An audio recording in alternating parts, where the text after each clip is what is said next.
My job is making boring video games for people who don't really want to play them. Let me explain. At the company I work for, we make interactive language and culture training video games.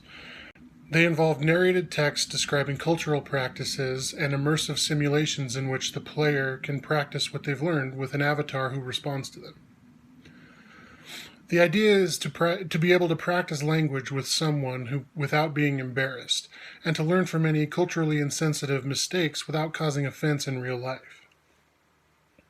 For example, in Afghanistan it would be perfectly fine to ask about someone's sons, but if you were to ask about someone's daughters, that could cause serious offense. It could ruin relationships, and it could cause your whole mission to be sidetracked or stopped in its tracks. If you do that in the simulation, you might fail it, but at least you haven't ruined your relationship in the real world. Now, these games aren't really boring if you're excited by language and culture, but most of the players are students or military who are assigned to take the courses. Making one of these courses is a year-long process and involves a lot of research and design, and a lot of coordination with managers and other departments. Let me tell you a little bit about how I do that. As soon as we get a project, we start research. At first, it's mainly book research. Whatever's in our library at the office, whatever information we can find online, and by buying a lot of books from Amazon, or if it's more of a specialty, on various niche book-selling websites. But more importantly, as soon as possible, we start our live research. We work with subject matter experts, people who have done the job we're describing or grew up in the region and speak the language. This is so important because it gives first-hand knowledge and backs up our text research. We have civilian experts and military experts as well, because we're often explaining to service members what to expect with their upcoming missions. We do phone interviews with our main research to help us know what to teach and where our previous knowledge was limited, and also to find good stories or bits of information. Then from those bits, we decide who we'd like to interview on camera so we can share those stories in our courses at the appropriate and relevant points in the instruction.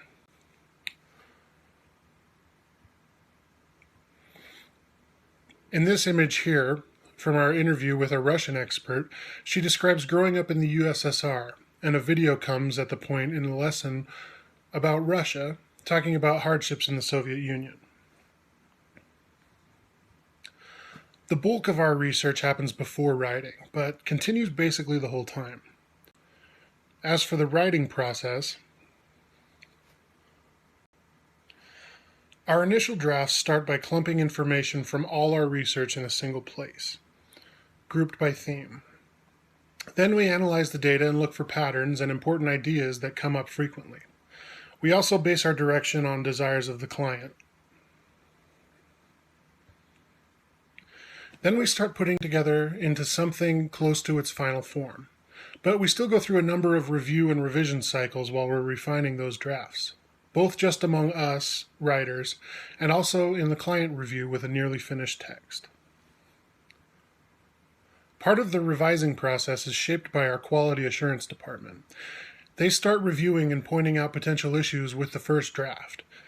They look for everything from grammatical errors to factual errors, and even things like combinations of words that might sound funny or odd or just overly wordy when read by our narrator.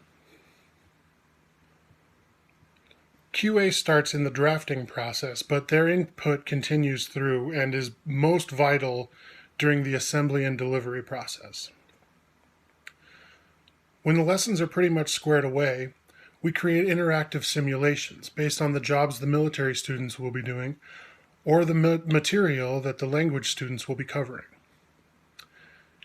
We incorporate behaviors we've learned about, gestures, language we want to cover, and occasionally tricky bits of etiquette. As the writers, we come up with characters and hire and record voice actors. As soon as we have a solid idea what we think our research is going, we tell the art department so they can start creating backgrounds and characters and settings that we want. And then they begin developing the 3D characters. Art takes a really long time to complete, so we try to get our requests to them as soon as possible. Our development process essentially ends once the art process is finished. QA continues throughout this whole process. They note bugs, verify fixes, and give final approval of builds for each delivery. When there are no more bugs and we've gone through our client testing phase, QA approves the final build for delivery. When we confirm that it's working on the server, it's published and we're done. At that point, we usually go bowling. So just to sum up, my job involves a lot of research, in text and in person, quite a bit of writing and rewriting, and then finally putting together all the pieces we've gathered along the way and ironing out all the bugs. This is basically the process of writing a language and culture instruction course for the military and for students learning language and culture. Thank you.